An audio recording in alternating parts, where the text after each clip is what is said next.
बघा आता जॉमेट्री सुरू करते 10वीचा. सिमिलॅरिटी. सिमिलॅरिटीचा अर्थ काय? समरूपता, दिसायला सारखं.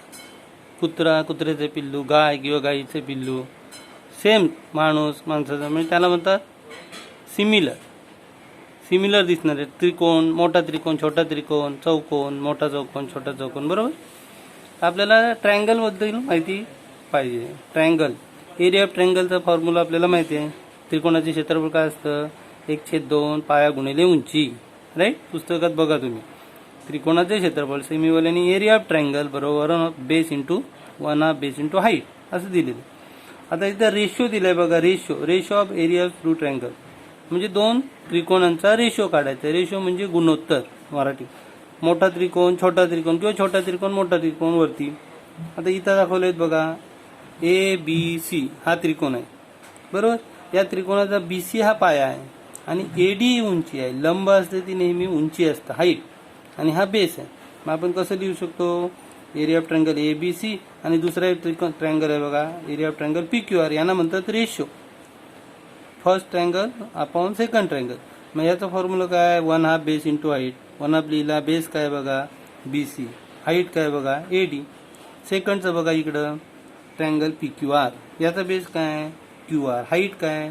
PS. याचं पण लिहायचं 1/2 बेस इंटू हाईट. आता 1/2 कट होईल. याचा अर्थ काय? Base into height upon base into height. Right. Page number आपला सेकंड काढला. बघा इथं कंडिशन फर्स्ट दिली त्यांनी. राईट. कंडिशन फर्स्ट काय त्यांनी दिलं? If the height of the triangle are equal. इथं बघा दोन त्रिकोण दिलेत. दोन त्रिकोणांमध्ये दोघांच्या पण उंची आहे, हाईट आहे, ती समान दिलेली बघा. AD पण H लिहिलंय, PS पण H लिहिलंय. याचा अर्थ काय? उंची समान असताना पहिल्या त्रिकोणाचं क्षेत्रफळाचं नाव काय बघा? Area of triangle ABC. दुसऱ्याचं नाव एरिया ऑफ ट्रायंगल PQR.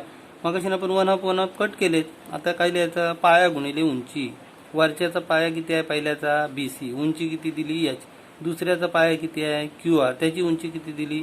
मग उंची सेम आहे म्हणून ती कट होईल. मग राहील काय? बेस अपॉन फर्स्टचा बेस अपॉन सेकंडचा बेस. बरोबर. म्हणून आपण असं पण लिहू शकतो. Area of triangle ABC upon PQR बरोबर base of first triangle base of second triangle. Right. म्हणजे हाईट कट होतं. त्याला म्हणतात ट्रायंगल हॅव्हिंग इक्वल हाईट. तेव्हा बेस शिल्लक राहतं. आता दुसरी एक प्रॉपर्टी बघा. बरोबर. त्यांनी दिलंय आपल्याला. इथं वाचायचं आहे तुम्ही. Area of two triangles with equal heights is equal the ratio of their corresponding bases. Bases शिल्लक राहतात इथं.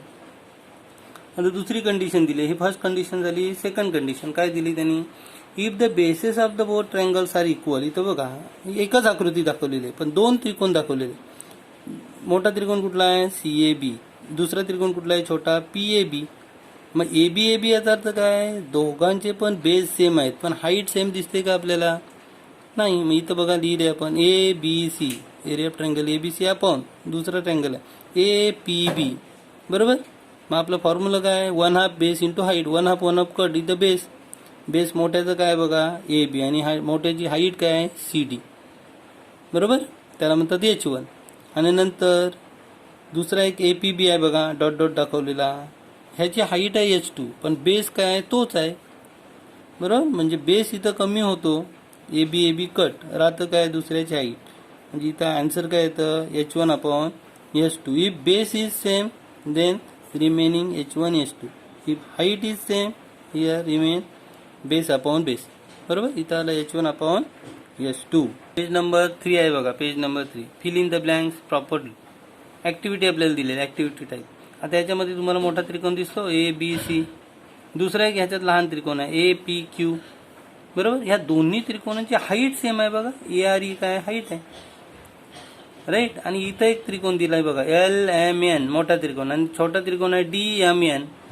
या दोन्ही त्रिकोणामध्ये बेस सेम आहे. इथं हाईट सेम आहे, इथं बेस सेम आहे. याची हाईट अपॉन हाईट आन्सर येईल आणि याचं काय येईल? बेस अपॉन बेस आन्सर येईल. बघा आता ABC ट्रायंगल दिसतं मोठा ABC.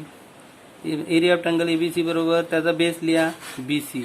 हाईट लिहा AR. बरोबर. नंतर दुसरा एक ट्रायंगल आहे बघा APQ. काय ट्रायंगल आहे? लहान ट्रायंगल बघा APQ.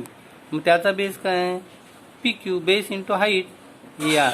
दोघांची पण हाईट सेम आहे. मग AR कट झालं तर राहील काय?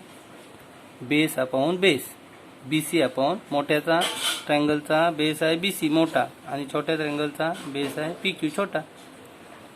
आलं लक्षात. नंतर इथं सेकंड दिलंय बघा. ह्याच्यामध्ये आपल्याला ट्रायंगल एल एम एन मोठा त्रिकोण आहे आणि ट्रायंगल डी एम एन छोटा त्रिकोण आहे बरोबर. पण दोन्ही ट्रायंगलचं बेस काय एम एन आहे, सेम आहे. इथं बघा एम एन सेम आहे. बेस सेम असेल तर हाईट, रिमेनिंग हाईट काय आहे एल पी, याची हाईट काय आहे डी क्यू, तेच शिल्लक राहील L P upon D Q. कारण बेस सेम असल्यामुळे कट होईल, एम एन कट राहतं काय L P upon D Q, तेच आन्सर लिहिलं. आता इकडं थर्ड दिलंय बघा. M is the mid point, हा मिड पॉईंट आहे. मिड पॉईंट याचा अर्थ काय ए एम आणि M B same, A M आणि एम बी सेम असेल आणि हाईट पण त्याची सेम आहे बघा. दोन्ही त्रिकोणाची सी टी जर आपण हाईट धरली तर काय येतं बघा. Segment A B and segment C N is a median. Triangle A B C बघा, area of triangle A M C, A काय ए एम सी आणि बी एम सी बरोबर. मग ए एम सीचा बेस काय आहे ए एम आणि बी एम सीचा बेस काय बी एम. पण हाईट काय, हाईट सेम आहे. हाईट सेम असल्यामुळे ती कट झाली, ती लिहिली नाही त्यांनी. उत्तर काय येईल बेस अपॉन बेस. पण इथं एम हा मिड पॉईंट दिला आहे त्याच्यामुळं ए एम आणि एम बी सेम आहेत. मग ए एम आणि एम बी सेम असतील तर हे पण ए एम कट होईल कारण हे अंतर आणि हे अंतर समान आहे, म्हणजे याचं अंतर आन्सर येईल 1. आता सॉल्व बघा. आता हे खालचं सॉल्व एक्झाम्पल आहे, त्यांनी सॉल्व करून दिलं आहे आपल्याला. ह्याच्यामध्ये तुम्हाला ए बी सी ट्रायंगल दिसतं आणि दुसरा एक ट्रायंगल आहे डी बी सी बरोबर. हा इथं रंगवलंय बघा मी, हा वेगळा ट्रायंगल आहे बरोबर. आणि हा ट्रायंगल ए बी सी, यांचा जर आपल्याला रेशो दिलाय त्यांनी. आता ह्या दोन्ही ट्रायंगलची बेस सेम आहे बघा, बी सी सेम आहे. इथं पण बी सी दिला, इथं पण बी सी दिला, याचा अर्थ बी सी सेम आहे. मग यांचा आन्सर काय येईल हाईट अपॉन हाईट. मग ए बी सीची हाईट काय बघा, ए बी सीची हाईट आहे ए ई आणि डी बी सीची हाईट काय डी एफ, म्हणून ए ई अपॉन डी एफ. मग ए ईचं आन्सर किती दिलंय 4, डी एफचं आन्सर किती हाईट अपॉन हाईट. इथं भाग घालवता 2 2 जा 4, 2 3 जा म्हणजे काय आलं आन्सर 2 अपॉन 3.